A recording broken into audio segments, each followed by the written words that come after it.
supposed to be meant for the poor, and those with income from families with income of less than 2,000 a month, 3,000 ringgit a month. There have been complaints that there were unfair allocations, that the genuinely really poor didn't get it, but those who should not qualify get one Malaysia computers. I think these one Malaysia computers are under the respective BN MPs. And the Kinabalu MP Raman Dalan, I think, should give a proper explanation why this such unfair allocation of one Malaysia computers in his constituency. 8 schools, I think, 8 secondary schools. Is it 8 schools? 8. Is it 8? 8 secondary schools. I can read my own writing. 8 schools could take place. Just one. Number 2. SMK. Secondary schools, yeah, SMK. Secondly, there was also the complaint about the poor road and public infrastructure, no proper road system, so which caused a lot of hardships to poor students, requiring, for instance, to wake up at 4 a.m. in the morning, to wait for transport, to go to school, and because it is a one session school. When they got home, it was already 8 p.m. 4 a.m. to 7 p.m. or 8 p.m. is about 14 hours. 15, 4, 7, 3, 15, 16 hours. This is not the way to run an education system. Pre-Malaysia maybe. After 48 years, supposed to be of development, I think this is a crying shame.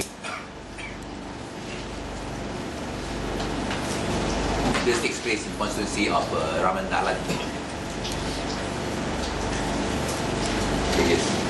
We should do something about it. There's also the complaint that in the Piasa what? Piasa what's the road? Leon. Tambatuon, is it? Tambatuon. Yeah. In the Piasa Tambatuon road just completed, we should put pressure on the authorities to complete it instead of taking their long sweet time to build it. 10 km, costing about 13 million. The landowners were not informed that the land are affected, have been acquired and affected without the knowledge. If this is so, it is a gross negligence on the part of the Member of Parliament, Raman Dalan. And I hope he can take action to deal with this gross injustice.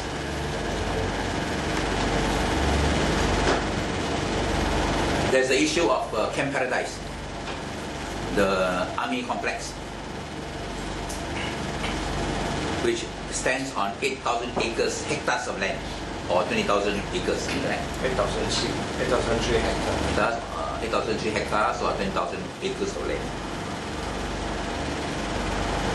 The people in Kinabalu request that since it's now an idle land, it is now virtually an abandoned army complex where only 35 people, there are only 35 personnel in the Camp Paradise, enjoying paradise.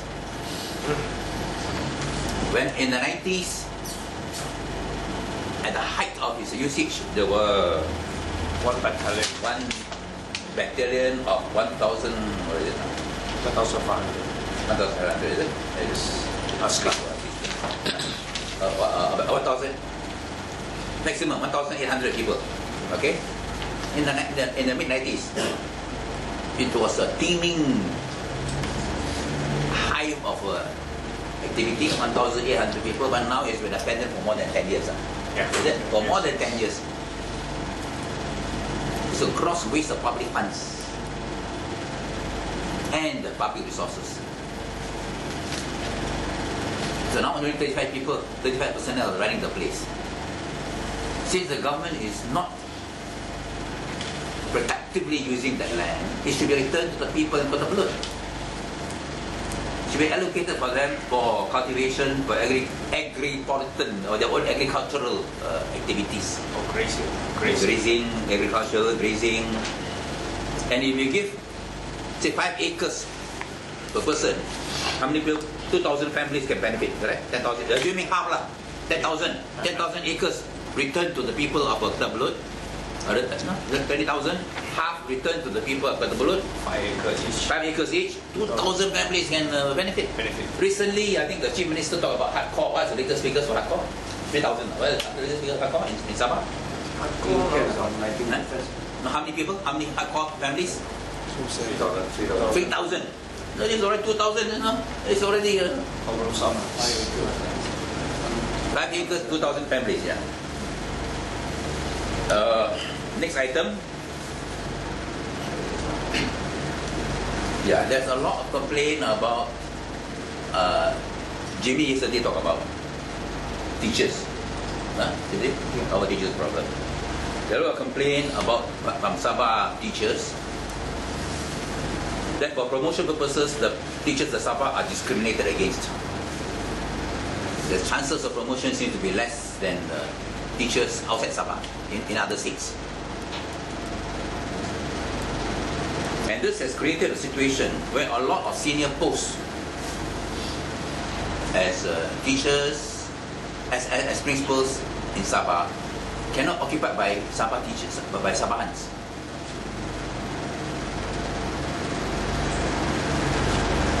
Why is this so?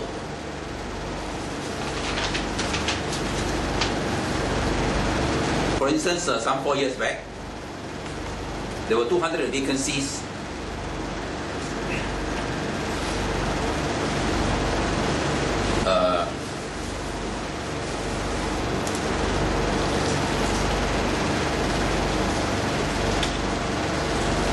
there were 200 vacancies for what? Local only 50. 200 vacancies for what? Be promoted as excellent teachers. But there were only 50 teachers from Sabah who 50 teachers in Sabah who could fill the post. The rest have to come from outside Sabah. This is a great discrimination against Sabah teachers. And the Minister of Education, Tan Sri Muhyiddin, should give a proper explanation. Only a handful of Sabahans have become principals of secondary schools. There are altogether 201 secondary schools, and only a handful are Sabahans because of discrimination against Sabah teachers in promotion. So they couldn't reach the grade necessary to become appointed as principals. So there's a need for a total review about the service conditions of Sabah teachers. Teachers from Peninsular Malaysia, when they come to Sabah, they get various allowances, including housing allowance of 750 to 850. 750.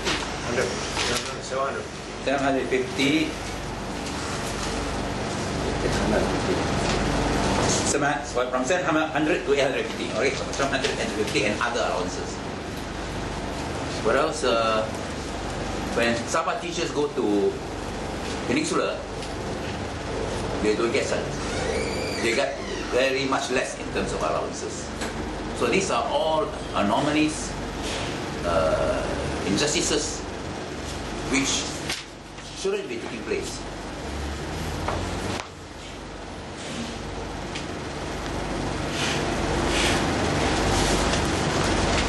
Just to add on that, the promotions on KG41, KG44, KG52. Okay? Normal Sabahan don't get a chance. Yeah, it's a senior promotions because of injustice in the whole appointment promotion system. 41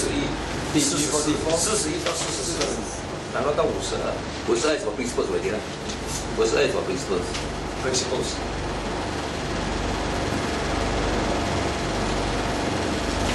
Okay, now no problem. Yesterday we also visited Tambatuon,